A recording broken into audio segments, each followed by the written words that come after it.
Okay guys, so now we're gonna talk about the overall feeling and importance of really like adding subtools or other objects in the scene really early on. So to start off with, I'm gonna show you this dinosaur. This has been in other episodes as well. I really love this design. I've worked real hard on it, so yeah, I'm just gonna show you. So you can see here how it looks really evil, and all of these like pointy shapes create this evil look. And the claws look so disgusting, but if we just remove them for a little while, something like this, it doesn't look as evil anymore. It looks more like a toy or something more that you could give a hug. It looks way more older because it has no teeth. So it's really important that you add all of these like pointy shapes if you want to create a more evil looking character and like scary, like a tiger. If you don't add the teeth really early on, it doesn't gonna look like a tiger, or not as scary as a tiger. It needs to have teeth. You need to add these shapes. So really think about that, and like you can see here, just adding all of these pointy shapes. So the silhouette right here, so it looks really scary from the silhouette, because that looks absolutely super scary. But delete, it looks still scary, don't get me wrong guys, but you lose something. You need to add that little bit of extra flavor to just make it a character.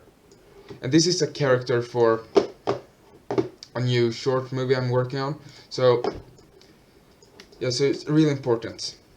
Okay, so we're gonna talk about proportions and why it's super important that you think about the subtools together with the proportions, because let me give you an example. If you create a really like beef arm or something, and you want this guy to have armor on top of him, when you add the armor, he may look over exaggerated, so it looks really fake. So you maybe need to like make the arm a little bit smaller to be able to make it more realistic with the armor on top, because you don't want it to be overall exaggerated. The armor's there to make it look more real. So this is just a concept, and you can see our added armor. I actually needed to tweak the shoulders a little bit to make them a little bit smaller, to make the armor fit the overall proportions that I wanted. Because the armor adds a lot of thickness and a lot of width and all of this kind of stuff to the overall sculpture, so it's really important that you think about that. So when you create your sculpture and you know it's going to be a heavy armored creature or character, make sure that you make it a little bit thinner than you would make it without armor, because then when you add that armor, it's going to add that thickness, and it's still going to have that really scary and nice looking proportions, because otherwise it can really easily look like it's a smaller creature or a different creature. Yeah, so that's just a quick tips, guys. Okay, and the final thing to know, guys, is that adding more like objects in the scene early on makes it really easy to not have to tweak everything at the last minute.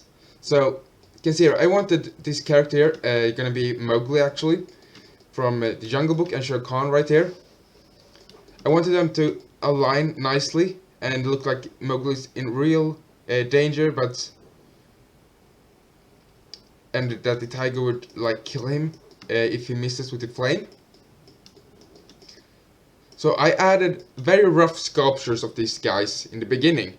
So Shere Khan really rough, Mowgli really rough, and I just placed them together to see that the overall proportions and poses matches before I go on and create more detailed shapes. So this overall beginning and thinking out the process really helped me, so I didn't have to do all of this tweaking that would make it take way longer than it necessarily needed to. So really think about how to start a project, think about how you want your characters to be interacting with one another, to tell a story. That was like my tips.